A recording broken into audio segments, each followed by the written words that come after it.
Arushi Talwar found murdered in her house in Noida's Jalvayu Vihar. गुप्तांग में सीमेन पाए जाने का मतलब होता है कि उसके साथ या तो जिस्मानी ताल्लुकात बनाया गया है या बनाने की कोशिश की गई है. So no one killed Arushi yet again. A controversial murder case dies once again. Arushi's parents didn't kill her. This is what the Allahabad High Court says. On 16th May 2008, Arushi Talwar, the only child of two dentist parents, became a permanent fixture on primetime television, not as a daughter, but as a headline.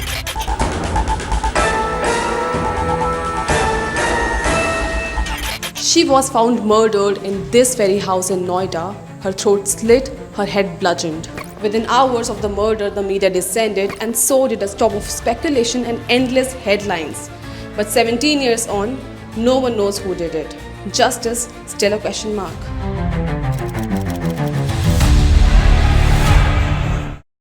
कल ही उसने कहा था कि वो अगर वो हमारे साथ फिजिकली प्रेजेंट ना हो तो वो हमारे साथ हमेशा रहेगी, और उसने ये भी कहा था कि she loved all of us. उसका बर्थडे भी आने वाला था अभी संडे को.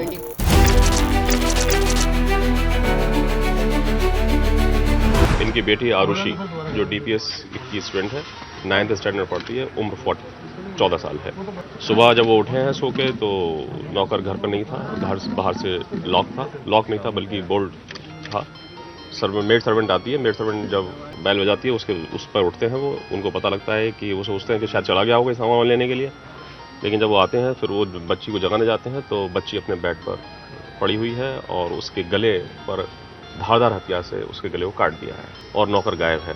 दूसरा, जब मैंने रूम देखा आरुषि का तो उस रूम में ब्लड स्टेन थे, और ब्लड स्टेन जो है उनकी ट्रेल उसके बिस्तर से लेकर के साइड की दीवार पे होती हुई और फिर दरवाजे पे होती हुई और फिर ख़त्म होती हैं. तो ये पहले शख्स यही दोनों हस्बैंड वाइफ थे, डॉक्टर राजेश तलवार, नुपुर तलवार, जिन्होंने कहा कि देखो आरुषि को मार के हेमराज भाग गया. ये उनकी लाइन थी. रिक्वेस्ट है कि केस बंद ना हो और हमारी बेटी को जस्टिस मिले. और मैं उसके घर जा चुकी हूँ अकेले उस नौकर के साथ. मैं आरुषि सब रहते थे, उस नौकर ने कभी तो कुछ नहीं किया. अकेले हम लड़कियाँ रहते थे घर पे, उन्होंने तो कभी भी मतलब ऐसी कुछ बदतमीजी करने की कोशिश नहीं की थी. पुलिस ने भी ढूंढने की कोशिश नहीं की, क्योंकि पुलिस को भी यही था कि जब घर वाले ही कह रहे हैं एक नेपाली सर्वेंट है तो उसके बाद क्या इन्वेस्टिगेशन करना. डेड बॉडी उठाई, उन्होंने भेज दिया, उसके बाद फिर सारी कहानियाँ वहीं से ख़राब होनी शुरू हुई. But the very next day, on May 17, 2008, Dr. Rajesh and Nupur Talwar's 45-year-old full-time Nepali domestic help, Hemraj's body was found on the terrace, murdered in the same way. Two people killed in the same house and no clear answers. Dr. Rajesh Talwar was arrested on May 23, 2008 on suspicion of killing Arushi and Hemraj in an honor killing, but was released on July 11, 2008 due to lack of evidence. Hemraj की भी गर्दन कटी है और आरुषि की भी गर्दन कटी है. दोनों की गर्दन एक तरह से कटी है, यानी कि कॉमन वेपन है. जिसने उसको मारा है उसी ने आरुषि को आके मारा है. यानी कि ये हमने कहा भी एक कोई हैवी कटिंग वेपन है, क्योंकि इस तरह की मैंने जो वुंड देखे हैं वो खुकरी से देखे हैं. A kukri is a traditional curved knife originating from Nepal. It was believed to be the murder weapon and was found at the home of Krishna, a Nepali medical assistant who worked at the Talwar's clinic and was also a friend of Hemraj. He was also subjected to a narco analysis test. A pillow cover with suspected Hemraj's blood stains was recovered from Krishna's room. And then some of the recoveries from his room, kukri and a pillow cover also. There had some stain which later on got changed in the lab. Another story. During the investigation, an empty whiskey bottle was found in the Talwar's home.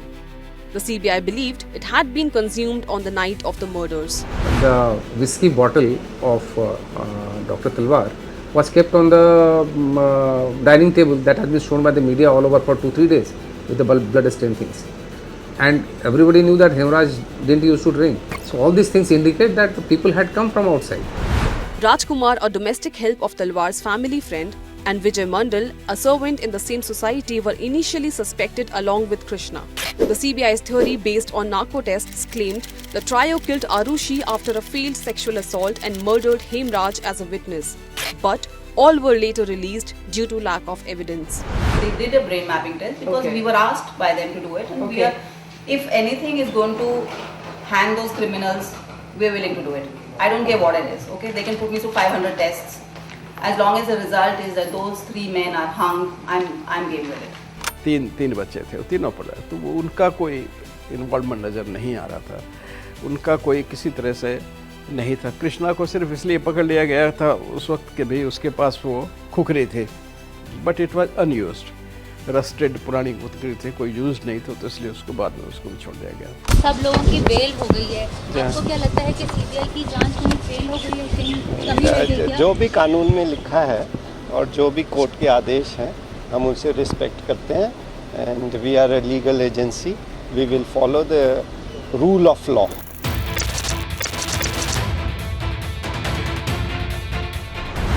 What followed was a chaotic investigation marred by leaked evidence. The case was handed over to the CBI on June 1, 2008 due to public outrage and Noida police's mishandling of the investigation. Arushi Talwar Hemraj double murder is a saga of incompetent investigators at Noida police who did not have even basic ethics of keeping the crime scene secure.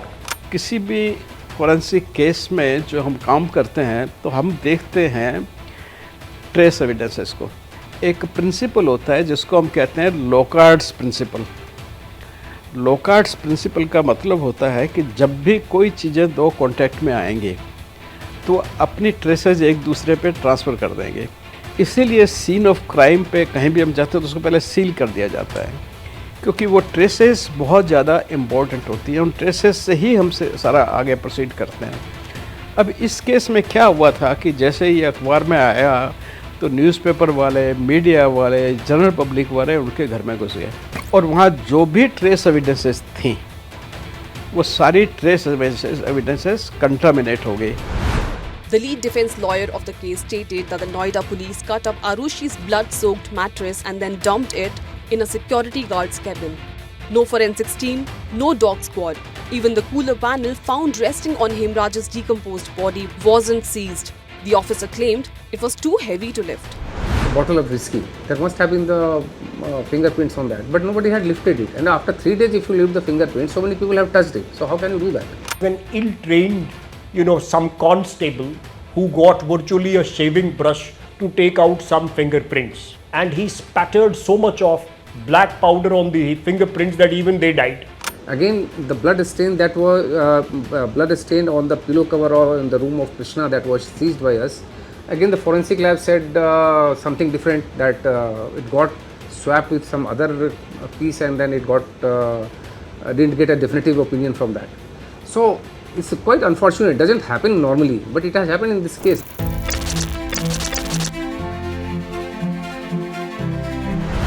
The double murder case was clouded by wild speculation, with stories and theories constantly shifting as new assumptions replaced old ones.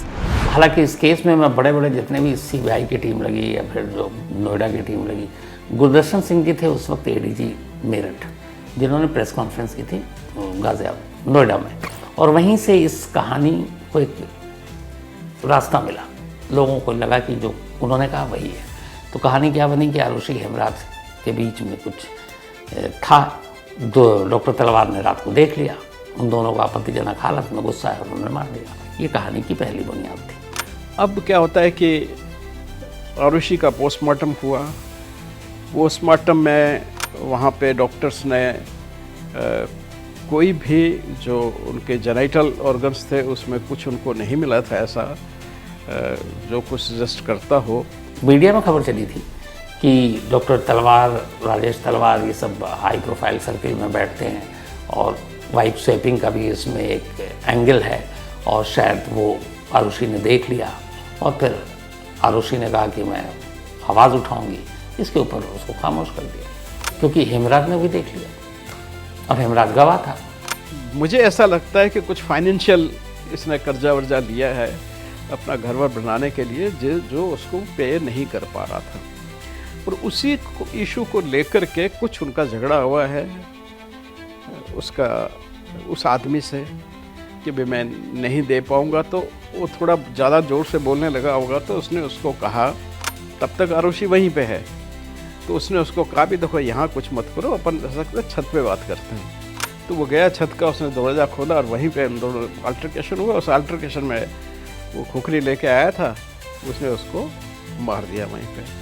अब जब मार दिया, नीचे आया वो, तो उसने सोचा कि भाई आरुषि ने तो देख लिया है, आरुषि को मारना कंपल्शन था।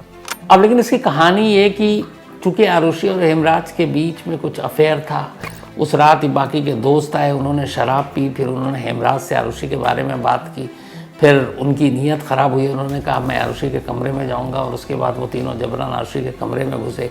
हेमराज ने रोकने की कोशिश की तो उन्होंने पहले हेमराज को मारा, फिर आरुषि को मारा और फिर भाग गए। ये भी कहानी, कहता रहा हूँ कहानियों की भरमार है। The second CBI team took over the Arushi Talwar case in September 2009. Unable to clearly identify the killer, they filed a closure report, leaving the case in limbo. So they filed but the way they filed the closure report, the wordings and all that maybe created doubt or something to the magistrate, and magistrate took a suo motu cognizance of the case that they will try the case against the parents.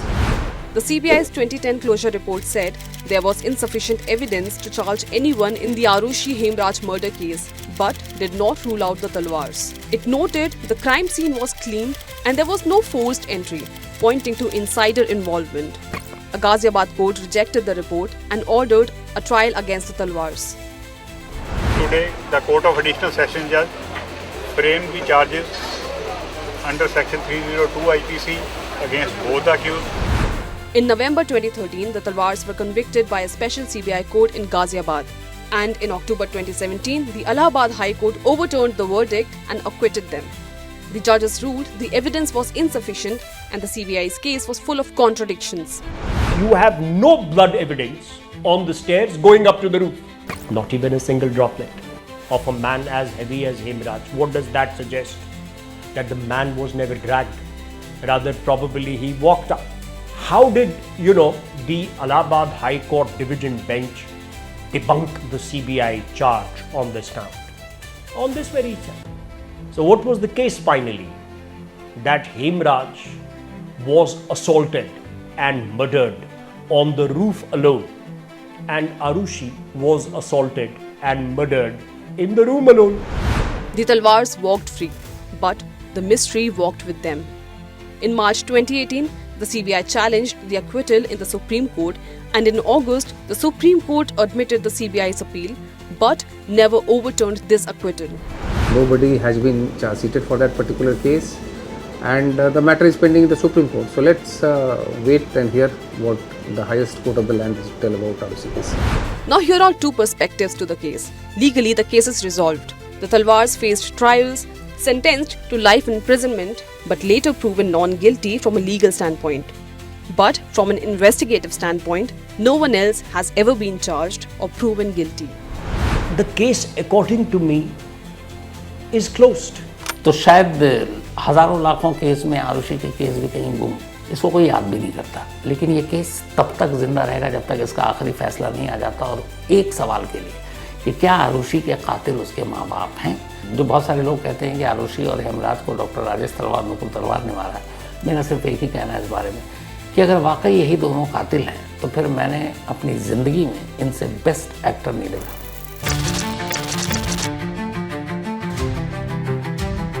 You feel you're battling an unfair system?